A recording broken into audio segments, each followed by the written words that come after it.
Assalamualaikum warahmatullahi wabarakatuh. Kami dari kelompok 5 akan menjelaskan tentang risiko operasional.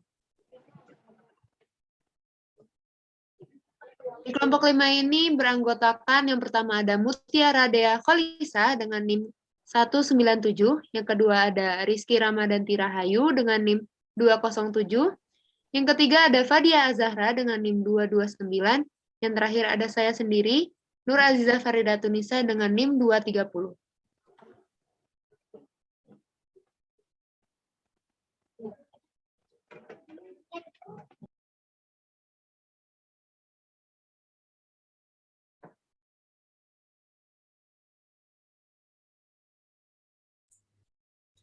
Jadi materi pertama yang akan kami sampaikan di sini adalah definisi dari risiko operasional itu sendiri.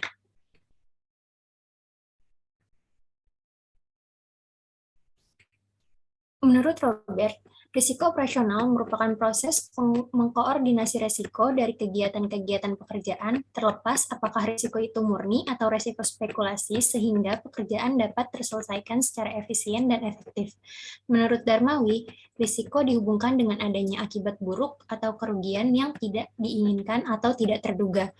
Hal ini didukung oleh Jojo Sudarso, yaitu resiko mempunyai karakteristik yang pertama merupakan ketidakpastian atas terjadinya suatu peristiwa, yang kedua merupakan ketidakpastian yang bila terjadi akan menimbulkan kerugian.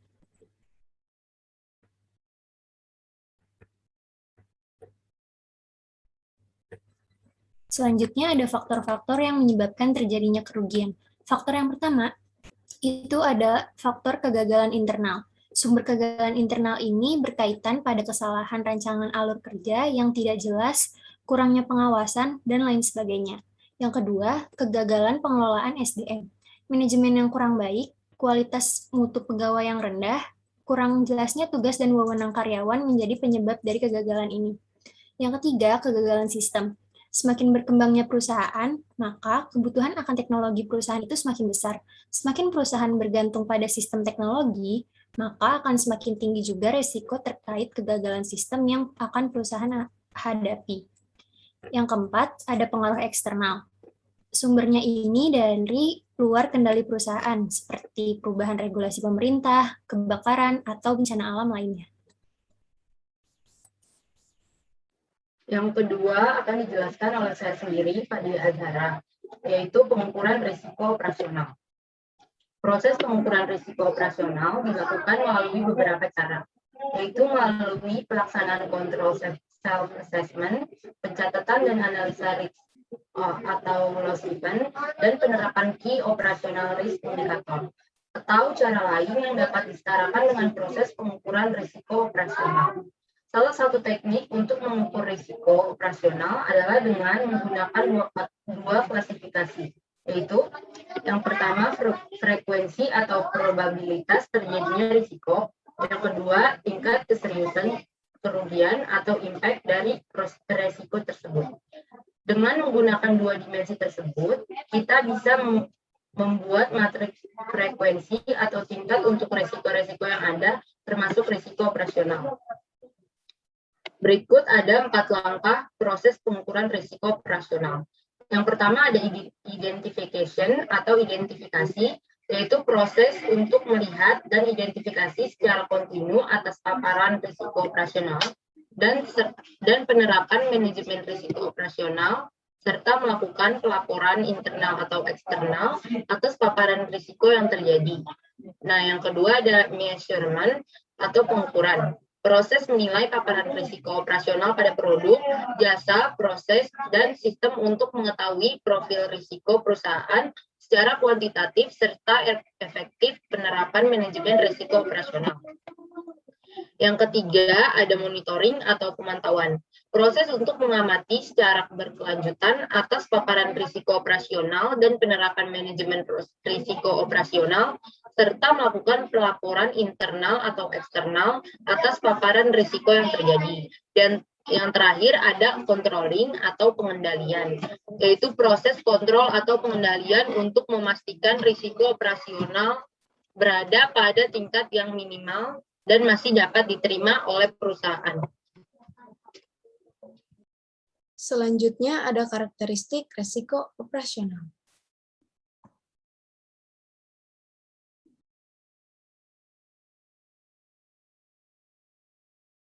Setiap resiko bisa berubah karakteristiknya dari waktu ke waktu.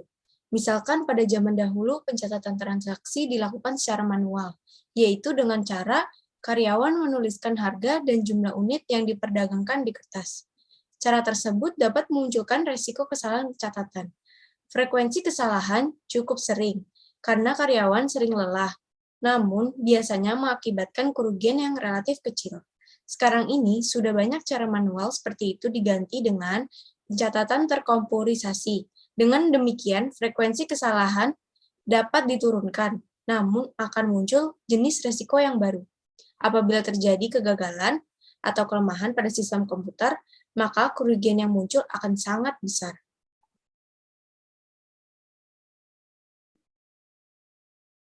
Faktor yang menyebabkan perubahan karakteristik yang pertama yaitu globalisasi. Era globalisasi telah memberi perubahan besar bagi konsep bisnis pada seluruh sektor bisnis, baik finansial maupun non-finansial, sehingga menciptakan konsep produk dibuat untuk bisa menampung keinginan globalisasi tersebut. Karena itu, perusahaan dituntut untuk menerapkan manajemen yang berbasis konsep global yang secara tidak langsung mekanismenya operasional perusahaan juga harus bersifat global. Yang kedua ada otomatisasi. Otomatisasi ini menurunkan risiko yang berkaitan dengan manusia. Misalnya, kesalahan dalam catatan karena kelelahan. Tetapi, otomatisasi semacam itu memunculkan risiko yang baru, yaitu risiko kegagalan sistem atau semacamnya. Risiko ini cenderung lebih sulit untuk dideteksi, dan jika terjadi, maka perusahaan akan mengalami kerugian yang signifikan. Yang ketiga ada terlalu mengandalkan teknologi. Apabila terlalu mengandalkan teknologi, maka akan ada risiko baru yang akan dialami. Walaupun dengan menggunakan teknologi memudahkan dalam membantu proses bisnis yang akan menjadi lebih besar, lebih cepat. Yang keempat ada outsourcing, yaitu merupakan tren bisnis pada akhir-akhir ini. Outsourcing berarti menggunakan jasa pihak luar untuk mengerjakan sebagian dari pekerjaan perusahaan. Outsourcing dilakukan dengan pertimbangan efisiensi. Bisa menurunkan biaya, dan juga jika melakukan pekerjaan sendiri karena suatu hal, misalkan keahlian yang tidak ada atau skala ekonomi yang kurang. Bagi perusahaan, akan lebih menguntungkan jika menggunakan jasa dari pihak luar untuk pekerjaan tertentu. Yang terakhir ada perubahan budaya masyarakat. Kesadaran yang tercipta di masyarakat cenderung menjadikan masyarakat lebih paham akan apa yang harus dilakukan dan apa yang sepantasnya untuk diterima. Masyarakat semakin lama semakin pandai, semakin sadar akan hak dan kewajibannya. Kesadaran tersebut cenderung meningkatkan resiko litigasi, di mana masyarakat akan berusaha menuntut apabila merasa dirugikan. Perubahan budaya masyarakat bisa meningkatkan risiko gugatan hukum. Yang keempat ada pengendalian risiko operasional. Dalam pengendalian risiko operasional, perlu ada pendekatan-pendekatan penyelesaiannya. Pendekatan yang digunakan antara lain penanganan risiko dan pembiayaan risiko. Metode pelaksanaan pada pendekatan penanganan risiko antara lain menghindarinya, memisahkannya, mengkombinasikan atau menggabungkan, dan yang terakhir memindahkan atau mengalihkan. Sedangkan metode pelaksanaan pada pendekatan pembiayaan risiko yaitu pemindahan risiko melalui asuransi dan melakukan retensi. Akan dijelaskan tentang metode pelaksanaan pada pendekatan penanganan risiko. Yang pertama ada menghindari risiko. Menghindari risiko atau risk avoidance dilakukan guna mencegah perusahaan menghadapi risiko operasional yang tidak dapat diterima atau unacceptable, atau mencegah adanya kegiatan lainnya yang dapat meningkatkan eksposur risiko operasional sebelumnya. Tindakan ini tentu saja dapat menurunkan tingkat aktivitas bisnis atau dapat menghentikan bisnis. Umumnya, risk avoidance Dipilih apabila benefit suatu aktivitas bisnis tidak lebih besar atau sama dengan eksposur risiko operasional. Yang kedua, penerimaan risiko. Sebagian risiko operasional secara proses memanglah tidak membolehkan untuk dilakukan intervensi guna pencegahan ataupun perbaikan situasi. Dengan demikian, potensi risiko yang ada memanglah harus diambil untuk memanfaatkan peluang bisnis. Risk acceptance atau penerimaan risiko ini tidak dikatakan sebagai strategi yang do nothing. Kontrol yang ketat wajib dijalankan apabila risk acceptance hendak diterapkan. Yang ketiga ada pengalihan risiko. Pada strategi risk transfer atau pengalihan risiko ini masih melekat pada aktivitas bisnis tersebut, akan tetapi ada pihak lain yang akan mengambil alih risiko tersebut, seperti perusahaan jasa outsourcing. Yang keempat ada pengurangan risiko. Pengurangan risiko dapat memperkecil kerugian yang dipicu oleh eksternal maupun kejadian di internal perusahaan. Selanjutnya adalah metode pelaksanaan pada pendekatan pembiayaan risiko. Yang pertama ada retensi risiko.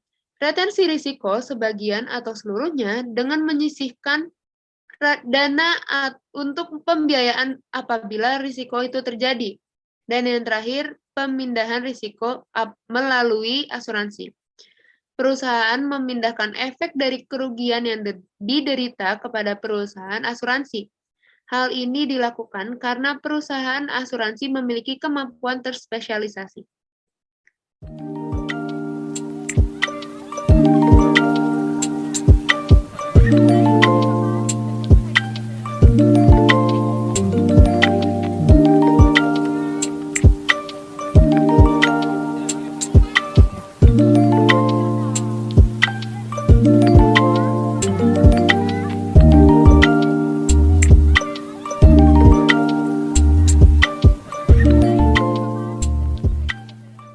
Demikian presentasi yang telah kami jelaskan. Semoga bermanfaat. Terima kasih. Wassalamualaikum warahmatullahi wabarakatuh.